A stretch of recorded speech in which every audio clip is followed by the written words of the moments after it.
Salesforce reporting. Today I'm going to be going through several tips, whether you're a user, whether you're an admin, on creating reports, as well as go through a lot of the UI on the report builder in Salesforce.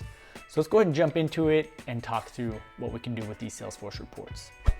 So to navigate to reports, you'll either have it on navigation bar, it is a standard one, likely there, but if not, you can always find it in the app launcher just by typing in reports. Either way, we're going to navigate here. Just a few items before we actually jump into the report. It's always going to default to your recent reports. Oftentimes people say, oh, my report's lost, or where did it go? You can always come down here to all reports and see all the reports that are within the organization that you have access to, etc. So just make sure that you're not making that simple mistake of thinking that a report's lost because as you search for it, you can't find it in the recent reports. But regardless, when creating a report, it doesn't matter where you're at when you create it. You're gonna go ahead and hit New Report. And here you're gonna have the option to select what report type that you would like. Again, it's gonna go to Recently Used. If you go into All, you'll notice that there are all kinds of different reports here. And so you can go ahead and go through the category, or you can search. So you have these objects and objects with their related objects as well. For example, accounts, accounts with partners, accounts with account teams, etc. Now, there may be something, that is not here, whether you just want a simple contacts report and not a contacts and accounts report. Those you would need to create custom, which I'll go through in another video. But for this sake, I want to create an opportunities report. So I'm gonna go ahead and hit select or start report, and it's gonna bring me into the report builder. So here we have just from the get-go, we have a few records showing up. So what I'd like to do is talk through everything that we're seeing here on this screen. So we're gonna start here with the outline. The outline is gonna really talk you through and walk you through what fields are available to show as columns here. So you'll notice that the fields shown here correlate to the columns shown in the actual report. And so if you want to add a column, you can either type it in here, type in the name of the field, and go ahead and select it. And that'll now be shown here at the bottom. Or you can hit this little show fields arrow, and you can also drag and drop. So I could hit this closed, and I can pull this into the report just like that. Additionally, if you hit these little X buttons, you can remove these fields from the report, which I'm gonna do because it's a little clustered right now. So I'm gonna X that out. I'm gonna take out just a few of these here. Okay, great. We'll go here. This is digestible here. So that is the outline. You're able to select the fields, as well as there's a few other pretty special things here in customizing the data.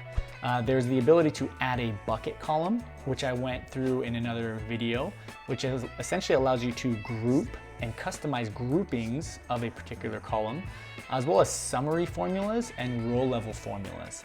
This allows you to actually put in custom formulas into the actual report itself, such as an if-then statement.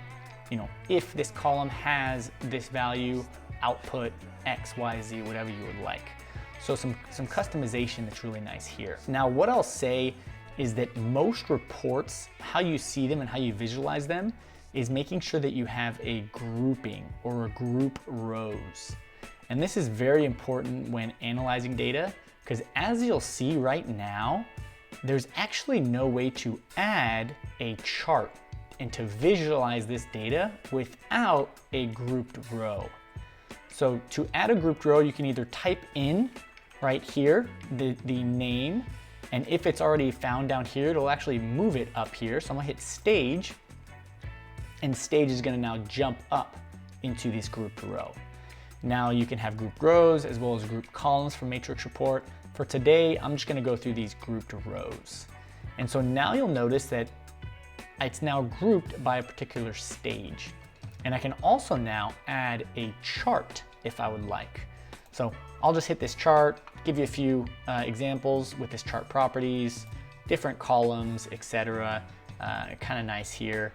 And so this is important when grouping or when creating charts. You do need to have a grouping here. What we want to do here, after we see the outline, after we've selected what columns we would like, I want to talk about the filters. Filters to me is extremely important from both admins and users' perspective. Too often, I'll get someone on Slack say, hey, my report's broken, or hey, why isn't my opportunity or account or lead showing up in this report? The report's broken. And I will say 10 times out of 10, the report isn't broken. The report is showing you exactly what the report is telling you that it's showing you. And by that, it's just having the filters that are in place. So always, if you feel like a report isn't coming through properly, it's doing exactly what the filters are telling it to do. These is where we can add criteria to fall into this report. So right now it's looking at all opportunities. It's looking at close dates for the full quarter of this quarter, and any opportunity status and any probability. So these are the standard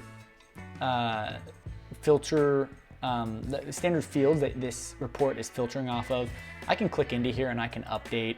And oftentimes I like to just open it up all the way and then add my custom filters. So for example here, something that might be fun is if I go in and I'm gonna go ahead and maybe put in an amount filter and say, hey, the amount needs to be greater than, we'll say 100,000. If I apply, it's gonna go ahead and shrink this down. You'll notice here that all the amounts are greater than 100,000. The report is simply showing what my filters say it needs to show. Maybe I'll add another one. I'll add, maybe we'll say a create date. Now what's fun with these custom filters here is you can also use relative dates, which are used very often. So if I want to do a create date of maybe this year or last year, I can do that as well. So in this case, I'm going to do last year. Hit apply, and it's going to go ahead and update that. Now, what's also great is that once we have these filters in place, there's a few other things we can do. We can add filter logic as well as a cross filter. So for filter logic, this is very similar to really any other form of logic. You can have an and or an or statement, and you can get pretty customized here. If you have multiple filters, you need to have logic here. So that's where you would allow that to happen, is under this drop-down arrow. So moving on a little bit, I want to talk about a few of the other pieces that are maybe a little more less known or less understood here in Report Builder. So for example, I'm going to go ahead and move Opportunity Owner up here. And you'll notice that you can group by multiple things here. But let's say I didn't like what I just did and I want to revert back. There is this undo and redo button. So if I hit undo, Opportunity Owner is going to go jump back down to a column. If I hit redo, it'll now come back up to the grouped row. It's something very simple, but I feel like not many people utilize it, the undo and redo button. As I mentioned, there is the toggle charts to where you can see what type of charts you would like. Notice here, I can't use any stacked charts, and that's because I'm only grouping by one thing here. So if I wanted to group by 2 fields, this would then actually allow me to have stacked charts. So a stacked bar, stacked columns, etc. Now my data is not very great, so it's not showing a whole ton here, but this is what allows you to have this stacked. Now a few other items here. Save and run. This will allow you to actually run this report, because oftentimes in this preview, notice here you're only previewing a limited number of records. So you want to run it to see the full amount. Oftentimes you might be editing and thinking, oh, I have all my filters right, but why isn't it showing the data that I should have? And that's because you need to run it. It won't allow that to see fully. Save button, close button will close it out, and run will just run without saving. Now, one piece that I think is pretty important here is to update the preview automatically is toggled on. And what that means that as I change this report around, it's actually updating it live. Now, if maybe I have a lot of data in there and it's a very slow process, which is very common the case, if I have this toggled off, I can go ahead and move around different columns, and it's just gonna stay grayed out, right? I can take out maybe an age, I can take out a next step, etc., and it's not gonna update until I hit refresh. As I hit refresh, you'll notice that opportunity owner's there, and it took out those columns that I asked it to. And so oftentimes you'll have it off with larger data sets, whether it's running slow. With smaller data sets, I sometimes have it toggled on if I want to see it live. Moving on, one thing here quickly that I'd like to show is how you can actually, on the report itself, is you can actually group and summarize different fields. So for example, you can sort ascending, descending. This is one way you could send the amount up to a grouping. So if I hit group rows by this field, it just pushed it up here. I'm gonna go ahead and undo that one. But you can also, from here, toggle a bucket field, right? So you can use a bucket field from here instead of under this arrow. The other one that's nice is the summarize. So right now I have subtotals toggled on. I have, grand totals. I have everything toggled on right now. So I could actually summarize by the average. So it's actually now going to average out each of these subtotals, right? So in this case, it's showing the average amount shown here. I can also do it by max, min, as well as the sum and the median.